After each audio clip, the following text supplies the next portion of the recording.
contestant and Republican strategist ERIN Elmore for her thoughts on this. ERIN, good to have you. Lots going on in Washington today surrounding the president. I want to get your take, first and foremost, on the would do anything comment aimed at Senator Gillibrand. You know, we know that President Trump speaks off the cuff, and Twitter is his means of doing so. He hasn't further elaborated on what he meant by that statement, but take it as you want it. President Trump says what he feels like saying, and no one can control him other than himself, and he's very angry by what she said, rightfully so. She's very selective in her memory. Look at Bill Clinton, for example, and she's calling this sexist, which is also absolutely crazy. So I think he means nothing more than what he said. Why would you say it's absolutely crazy? Why do you think it's absolutely crazy? To call it sexist? What's sexist about it? Well, it's not my reaction. Why do you think it's not sexist? It's not mine either. It's someone who is trying to put themselves in a weakened position where women should actually now, with this Me Too campaign, feel empowered and strong. But yet, by calling this sexist and saying she's trying to be silenced, it actually makes her weaker. Well, let's talk about the allegations themselves. You've spent significant time with then host of The Apprentice, Trump. What's your reaction to the allegations? Well, there's so many different people saying so many different things, and I think they're all politically motivated. It certainly seems that way.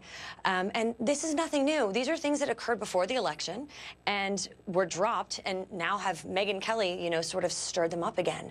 If we take them person by person, if you talk about the girl Summer, who was on The Apprentice, she was not on the season with me, but she was later in the show's history.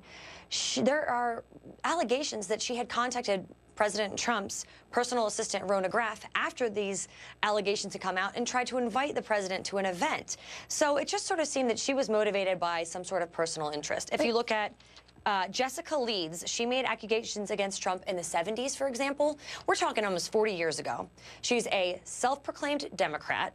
40 years have gone by. There's certainly statute of limitations issues. Moreover, she claimed that the airplane which she was riding on with President Trump had an armrest, and he lifted the armrest. Well, experts have proven that first-class cabins at the time didn't have armrests. So her credibility is completely shot, and she's also biased by the fact that she's a Democrat. If you looked at the girl from Miss USA, Samantha Holvey is her name. Her biggest allegation, you ready for this one? It was he was inspecting her. President Trump was inspecting her.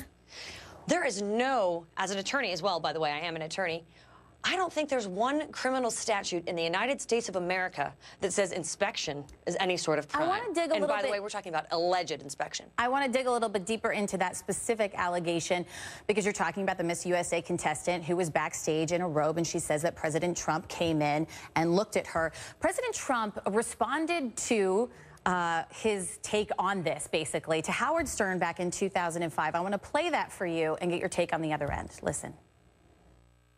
I'll go backstage before a show. Yes. And everyone's getting dressed and ready and everything else. And, you know, no men are anywhere. And I'm allowed to go in because I'm the owner of the pageant, and therefore I'm inspecting it. You know, I'm inspecting. I want to make sure that like everything is good. You're there. Yeah, the dress. Is everyone okay? You know, they're standing there with no clothes. Is everybody okay? And you see these incredible-looking women. And so I sort of get away with things like that. I sort of get away with things like that. You know, something that we've heard over and over again when it comes to dealing with victims, when it comes from the other side, is these are politically motivated. There wasn't anything wrong with it. Those are his exact words. This is certainly not a crime. There is no crime here in any way, shape, or form. If she feels inspected, she should have probably not put on a bikini in front of our whole world to watch on national television. So it's very convenient when it works out for her, but it's very inconvenient at this time. So it's sort of hypocritical, if you will. She chose to be a contestant in a beauty contest where she was wearing a bikini. One of the things that she said specifically as to why she participated in that was to be a role model. She said she went on to fund her college. She didn't have to pay for her student loans because of that. So I would just do want to point that out, since she specifically addressed allegations that she's in pageants. So maybe she asked for it. That's something. To be a role model? Well, no, a lot of times, Moreover, many times, Miss USA goes out and speaks to young women all the time. That happens all the time. As well as they should. As well as they should.